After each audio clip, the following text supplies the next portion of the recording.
पिता की बात सुनकर सुमति को बड़ा दुख हुआ और पिता से कहने लगी, हे पिता, मैं आपकी कन्या हूँ तथा सब तरह आपके अधीन हूँ। जैसी आपकी इच्छा हो वैसा ही कहो, चाहे राजा से, चाहे कुष्ठी से, चाहे दरिद्र से, जिसके साथ चाहो मेरा विवाह करना कर दो, पर वही होगा जो मेरे भाग्य में लिखा है। क्योंकि कर्म करना मनुष्य के अधीन है, पर फल देना ईश्वर के अधीन है। कन्या के निर्भयता से कहे हुए वचन उस ब्राह्मण ने क्रोधित हो गए, अपनी कन्या का विवाह एक कुष्ठी के साथ कर दिया और अत्यंत क्रोधित हो पुत्री से कहा कि अपने कर्म का फल भोगो। देखें भाग्य के भरोसे रहकर क्या करती हो।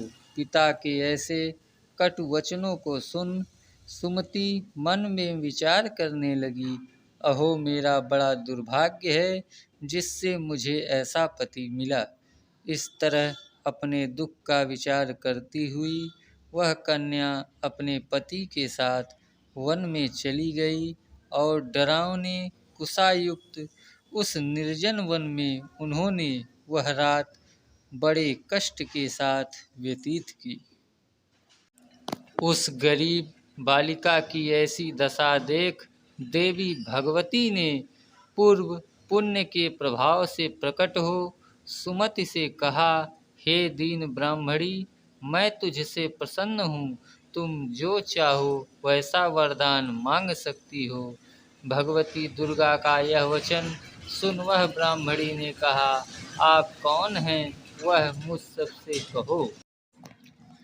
ब्राह्मणी का ऐसा वचन सुन देवी ने कहा कि मैं आदिशक्ति भगवती हूँ और मैं ही ब्रह्म विद्या व सरस्वती हूँ।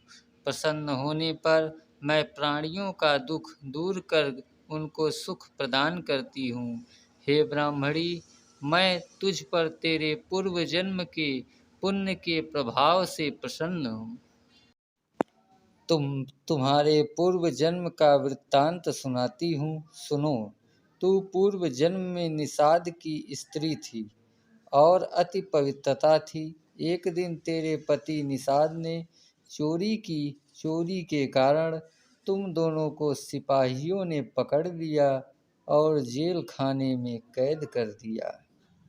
उन लोगों ने तुझको और तेरे पति को भोजन भी नहीं दिया। इस प्रकार नवरात्र के दिनों में तुमने न तो कुछ खाया और न ही जल ही पिया। इस प्रकार 9 दिन तक नवरात्र का व्रत हो गया। हे ब्राह्मणी, उन दिनों में जो व्रत हुआ, इस व्रत के प्रभाव से प्रसन्न होकर मैं तुझे मनोवांछित वर देती हूँ। तुम्हारी जो इच्छा हो सो मांगो। इस प्रकार दुर्गा जी के वचन सुन ब्राह्मणी बोली, अगर आप मुझ पर प्रसन्न हैं तो हे दुर्गे, मैं आपको प्रणाम करती हूँ। कृपा करके मेरे पति का कोढ़ दूर करो। देवी ने कहा, उन दिनों तुमने तो व्रत किया था, उस व्रत का 1 दिन का पुण्य पति का कोढ़ दूर करने के लिए अर्पित करो। उस पुण्य के प्रभाव से तेरे पति का कोढ़ ठीक हो जाएगा।